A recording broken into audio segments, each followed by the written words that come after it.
olümpiavõitja, korealanna. Päris palju ta kõhkles, kas tulla MM-ile, aga otsustas. Viimati naiste üksiksõidus olümpiavõitja, kes samal aastal ka maailmameistrivõistlustel võistles, oli Kristi Yamaguchi aastal 1992. Kõik vahepealsed naiste üksiksõidu olümpiavõitjad pärast kuldset medalit olümpiaajal ei riskinud MM-ile tulla. Juuna Kim riskis. Lühikavas, uskumatu küll, aga jäi piruett tegemata. Jäi tegemata korralik spiraal. Oli 7. kohal pärast lühikava. Aga võitis vabakava ja võitis hõbemedali. Ütles pärast võistlust, et oli väga rahul, sest vabakava hommikul veel mõtles, et võib-olla katkestab võistluse. Enesetunne kõige parem ei olnud. Aga austust väärib mitte see, kui me kunagi ei kaota, vaid see, kui me peale iga kukkumist tõuseme. Juuna Kim. Masneti ooperist Thais on valinud ta siis muusika selleks demonstratsiooni esinemiseks.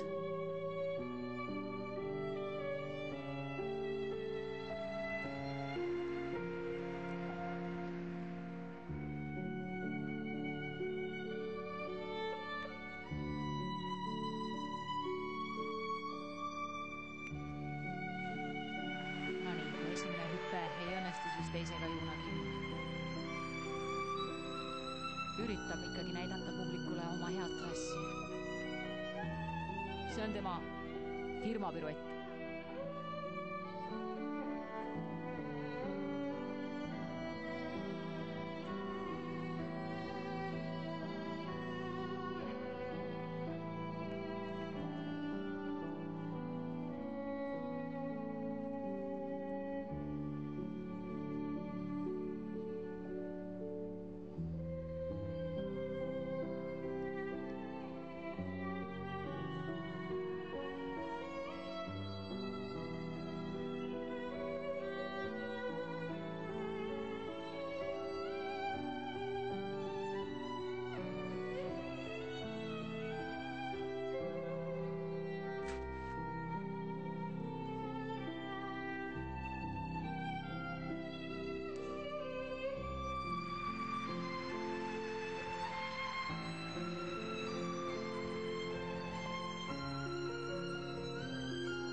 No Juuna Kimi sõidus saab rääkida ainult ülivõrdes.